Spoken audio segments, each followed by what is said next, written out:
রাজার বাগানের কোণে টুনটুনির বাসা ছিল। সে প্রতিদিন বাগানের এদিকে ওদিকে ঘুরে বেড়ায়। রাজার সিন্দুকে টাকা রোদে শুকোতে দিয়েছিল। সারাদিন টাকাগুলো রোদে শুকানো হলো। সন্ধ্যার সময় তার একটি টাকা ঘরে তুলতে ভুলে গেল। টুনটুনি সেই চকচকে টাকাটি দেখতে পেয়ে সে টাকাটা কুড়িয়ে বাসায় এসে রেখে দিলে, আর ভাবলে, ইস, আমি কত বড়লোক হয়ে গেছি। রাজার ঘরে যে ধন আছে, আমার ঘরে সেই ধন আছে। তারপর থেকে সে কেবলই বারবার একই কথা বলতে থাকে, রাজার ঘরে যে ধন আছে, টুনির ঘরে সে ধন আছে। সকলে হাত জোড় করে বললে, মহারাজ, পাখি বলছে আপনার ঘরে যে ধন আছে, ওর ঘরেও নাকি সেই ধন আছে। শুনে রাজা খিলখিল করে হেসে বললেন, দেখ তো ওর বাসায় কি আছে। তারা দেখে এসে বললে, মহারাজ, বাসায় একটি টাকা আছে।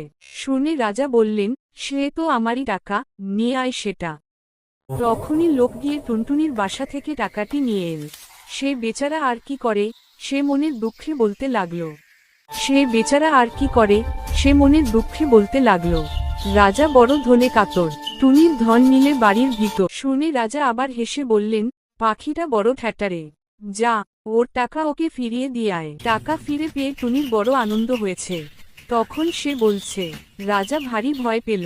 টুনির টাকা ফিরিয়ে দিল। রাজা জিজ্ঞাসা করলেন, আবার কি বলছে রে? সভার লোকেরা বলছে মহারাজ নাকি বড্ড ভয় পেয়েছেন, তাই ওর টাকা ফিরিয়ে দিয়েছেন।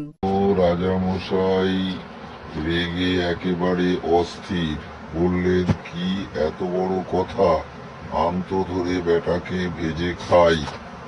যেই বলা অমনি লোক গিয়ে টুনটুনি বেচারাকে ধরে আনলে এবং রাজার হাতে দিল।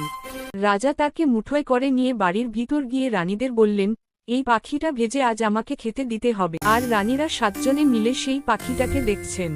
একজন বললেন, কি সুন্দর পাখি, আমার হাতে দাওতে একবার দেখি।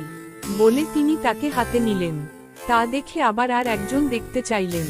তার হাত থেকে যখন আর একজন নিতে গেলেন, তখন টুনটুনি ফসকে উড়ে পালালো।